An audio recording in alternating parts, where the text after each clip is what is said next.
அனைவருக்கும் வணக்கம்மா. இன்னைக்கு நம்ம ஒரு நல்ல பதிவு தான் பார்க்க போறோம். நீங்க தலைப்ப பார்த்துட்டு தான் வந்திருப்பீங்க. "ஒரு முறையாவது இந்த விளக்க வீட்ல ஏத்துங்க" அப்படின்னு சொல்லியிருப்போம். மாதத்துக்கு ஒரு தடவ உங்களால ஏத்துனா போதும். அதுக்கான அவ்வளவு நல்ல பலனும் உங்களுக்கு கிடைக்கும். அப்படிங்கிறதுக்காக தான் இந்த பதிவ நான் போடுறேன். இது ரொம்பவே அதிகமாலாம் செலவு கிடையாதும்மா. நீங்க மொத்தமா ஹோல்சேல்ல வாங்கிக்கிட்டா கூட உங்களுக்கு கம்மியான விலையில தான் கிடைக்கும். இது நம்ம எப்பயுமே ஏத்துற அகல் விளக்கு கிடையாதுங்க. இது பஞ்சகவ்ய விளக்கு. முதல்ல பஞ்சகவ்ய விளக்கு எதனால செய்யறது அப்படிங்கிறத நம்ம பார்த்துட்டு, அதுக்கப்புறம் இந்த விளக்கு எப்படி ஏத்தணும், அதுல இருக்க பலன்கள் என்ன அப்படிங்கிறத நம்ம பார்க்கலாம். ஃபர்ஸ்ட்டு நம்ம பஞ்சகவ்ய விளக்கு எதிலிருந்து தயாரிக்கிறாங்க, செய்றாங்க அப்படின்னு சொல்லி பார்த்தோம்னா, அதாவது பசுமாட்டுலேருந்து கிடைக்கிற 5 பொருள வச்சு தாம்மா செய்றாங்க. நம்ம ஒரு பரிகாரம் நம்ம செய்றோம், ஒரு பொருள வச்சு அப்படின்னா, முதல்ல அது எதால செய்யப்பட்டது அப்படிங்கிறத நம்ம தெரிஞ்சுக்கிட்டு, அதுக்கப்புறம் இந்த பரிகாரத்த நம்ம செஞ்சோம்னா, ரொம்பவே உகந்ததா இருக்கும், விசேஷமா இருக்கும். நம்பளும் ஒரு நல்ல எண்ணத்தோடையும், எந்த இதுவும் அதாவது இது நடக்குமோ, நடக்காதா அப்படிங்கிற எண்ணங்கள் இல்லாம செய்வோம் அப்படிங்கிறதுக்காக தான் இத சொல்றேன்.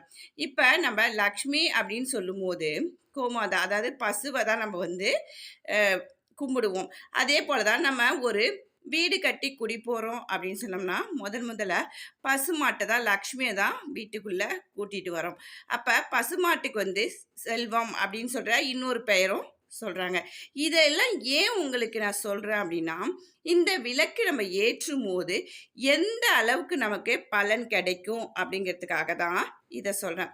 இப்ப இந்த விளக்கு எப்படி செய்யப்பட்டது அப்படின்னா, பசு மாட்டுலேருந்து கிடைக்கிற சாணம், அதுக்கப்புறம் கோமியம், அதுக்கப்புறம் தயிரு, அது போக அந்த நெய்யி இது எல்லாம் சேர்த்து செய்யப்பட்ட 5 பொருளால செய்யப்பட்டதுதாங்க இந்த பஞ்சகவ்ய விளக்கு.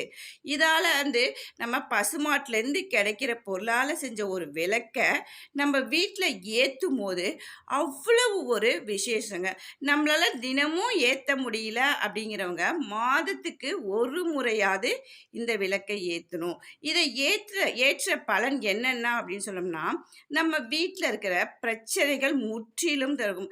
அதாவது நம்ம இப்ப வாடகை வீட்ல இருக்கிறோம் அப்படின்னம்னா, ஹோமம் வளர்க்க முடியாது. அப்ப இந்த விளக்க நம்ம ஏற்றும்போது, ஹோமம் அது வளர்த்த பலன் எல்லாமே யாகம் வளர்த்த பலன் எல்லாமே நமக்கு கிடைக்குதுங்க. அதனால தான் இந்த விளக்க மாதத்துக்கு ஒரு முறையாவது ஏற்றுங்க அப்படின்னு சொல்றோம். இத எப்படி ஏற்றணும் அப்படின்னு சொன்னோம்னா, இதுல இந்த விளக்க நம்ம நெய் போட்டு தாங்க ஏத்தணும். நெய் போட்டு திரி எப்பயுமே விளக்கு ஏற்றும்போது, இரட்டு திரிய போட்டு ஏத்துங்க. ரெட்டை திரி போட்டு ஏற்றினா தான் அது ரொம்பவே விசேஷமானது. அப்ப ரெட்டை திரிய போட்டு நீங்க விளக்கேத்துங்க. கொஞ்சமா பசு நெய்ய விட்டுக்கங்க. இது என்ன ஆகும் அப்படின்னு சொன்னோம்னா, ஒரு முறை தான் நம்ம பயன்படுத்த முடியும். இந்த விளக்கு அப்படியே கொஞ்சம் கொஞ்சமா எரிஞ்சு சாம்பலா ஆயிடுங்க.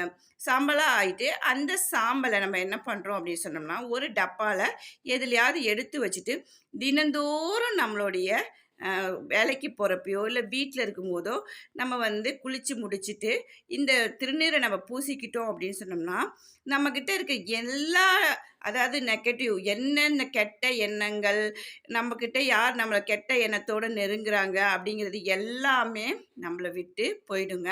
அவ்வளவு ஒரு சக்தி வாய்ந்தது.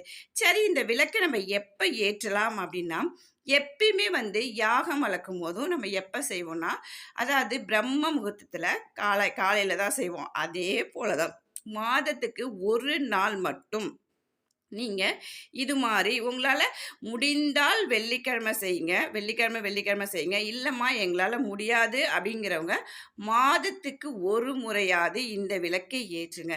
நீங்க ஏற்றும்போது அவ்வளவு ஒரு நல்ல வைப்ரேட் கிடைக்கும். பாசிட்டிவான வைப்ரேட் கிடைக்கும். அந்த வாசனையே உங்க வீட்ட சுத்தி அந்த புகை வரும்போதே, அவ்வளவு ஒரு நல்ல விஷயங்கள நீங்க பாருங்க, அன்னைக்கு ஃபுல்லா புத்துணர்ச்சியோடயே இருப்பீங்க. நல்ல நல்ல விஷயங்கள் நடக்கும். நல்ல நல்ல விஷயங்கள் உங்க காதுக்கு வரும். உங்களுக்கு நல்ல நல்ல விஷயங்கள் நடந்துகிட்டே இருக்கும். பிரம்ம முகூர்த்தத்துல இந்த விளக்க ஏற்றுங்க. சுவாமி அறையில ஏத்த முடிஞ்சா ஏத்துங்க. இல்லம்மா நாங்க வந்து ஹால்ல வச்சு ஏத்துறோம்னாலும், ஹால்ல வச்சு ஏத்துங்க.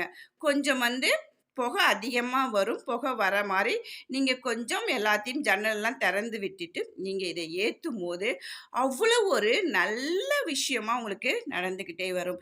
இத மாதத்துக்கு ஒரு தடவ மட்டும் ஏற்றிட்டு, அதுல கிடைக்கிற அந்த சாம்பல உங்க நெற்றியில நீங்க தினந்தோறும் வச்சுட்டு வரும்போது, உங்களுக்கே தெரியும், நம்ம வாழ்க்கையில இவ்வளவு மாற்றங்கள் வருதா? அப்படின்னு சொல்லி உங்களுக்கே ஆச்சரியப்படுற அளவுக்கு இதுல மாற்றங்கள் அவ்வளவு வந்துகிட்டே இருக்கும்.